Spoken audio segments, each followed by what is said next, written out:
The ghosts of Belfast's Grand Opera House. The phantom applause that never ends. On a cold autumn evening in Belfast, the Grand Opera House stands illuminated beneath the city lights. Thousands admire its magnificent Victorian architecture, taking photographs of its elegant facade without realizing that behind those beautiful walls lies a history far darker than any performance ever staged. Staff members whisper about unexplained footsteps echoing through empty corridors. Actors refuse to remain backstage after midnight. Security guards often resign after witnessing things they cannot explain. Many believe that while audiences come to watch the living perform, unseen spectators have occupied the theater for over a century. The Grand Opera House first opened its doors in 1895, designed by the famous theatre architect Frank Matcham. It quickly became one of Ireland's greatest entertainment venues, welcoming world-famous performers, musicians, comedians, and actors.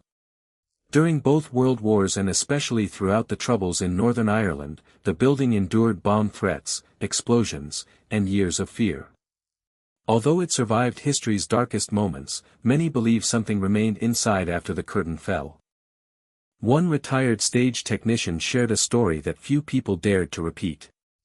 He had worked at the theater for more than 30 years and insisted that every experienced employee knew one unwritten rule: never whistle backstage after midnight. According to old theater superstition, whistling invites spirits that were once performers themselves.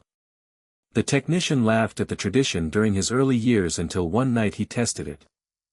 After finishing maintenance work around 1:30 in the morning, he stood alone behind the stage and softly whistled a familiar melody. At first, nothing happened. Then every stage light flickered simultaneously. The temperature dropped so suddenly that his breath became visible in the air. From somewhere high above the stage, another whistle answered his tune. It wasn't an echo. It came from a different direction. He immediately climbed the stairs to the lighting gallery, believing another worker was playing a joke. Nobody was there. Yet the second whistle continued, growing louder as if someone invisible was walking toward him through complete darkness. The man never whistled backstage again. Visitors often admire the Grand Opera House's luxurious red velvet seats, but cleaners tell another unsettling story.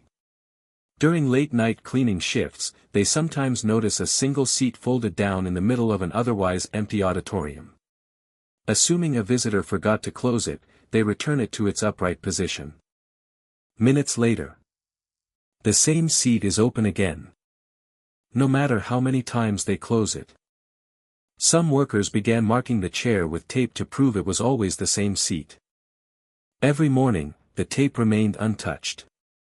But the chair was open once more. Security cameras never captured anyone approaching it. One security officer described an experience that changed his life forever.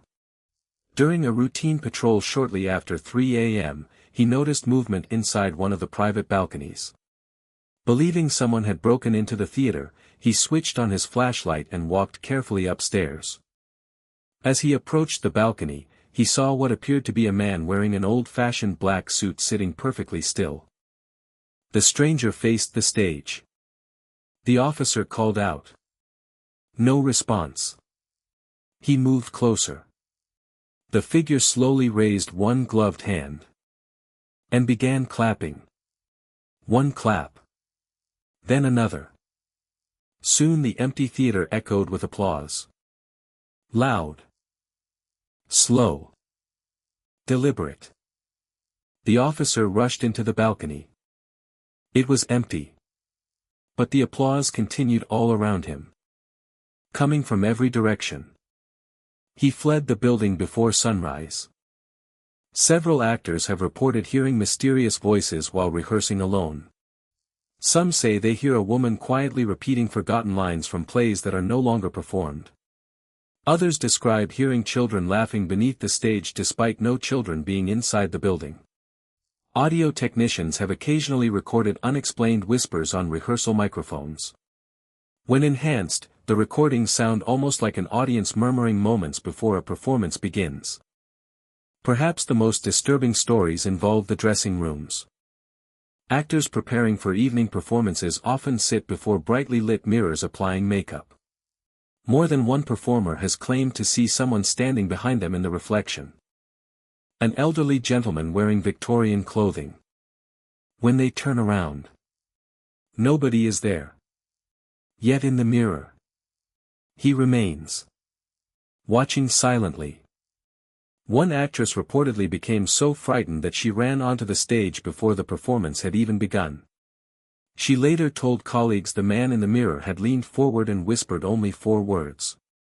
"You're late for curtain." No one else heard the voice. The theater archives contain photographs dating back over 100 years. Staff members occasionally notice strange figures appearing in old audience photographs, faces no historian can identify. Some appear unusually pale. Others seem slightly transparent. Paranormal investigators who examined several images claimed they could not explain the mysterious figures, though skeptics argue they are merely photographic imperfections. Then came one of the most chilling incidents ever shared among employees. A maintenance crew was repairing lighting equipment high above the stage after midnight when they heard music begin playing from the orchestra pit. A beautiful piano melody. Soft. Elegant. Impossible. The pit was empty. The theater's electrical system had already been switched off. As the workers listened in stunned silence, invisible footsteps crossed the stage below them. They counted them. 1, 2, 3, 4, 5. The footsteps stopped directly beneath the center spotlight. Then an unseen audience erupted into thunderous applause. The workers climbed down expecting to find pranksters hiding inside the theater. There wasn't a single person in the building. Only silence. Many paranormal enthusiasts believe old theaters retain emotional energy from countless performances, tragedies, celebrations, and farewells.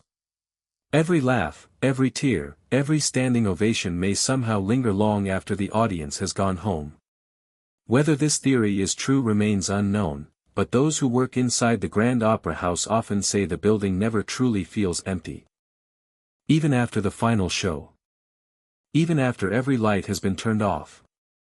Some claim they still hear footsteps crossing the wooden stage. A curtain slowly moving on its own. A distant orchestra tuning instruments that no longer exist. And somewhere deep inside the darkness, someone waits patiently in the front row. Watching every performance. Never blinking. Never leaving. Perhaps the most unsettling part of the legend isn't the ghostly applause. It's the belief shared by several former employees. If you stay inside the Grand Opera House until exactly 3 a.m., and stand alone at the center of the stage, you may hear an audience applaud.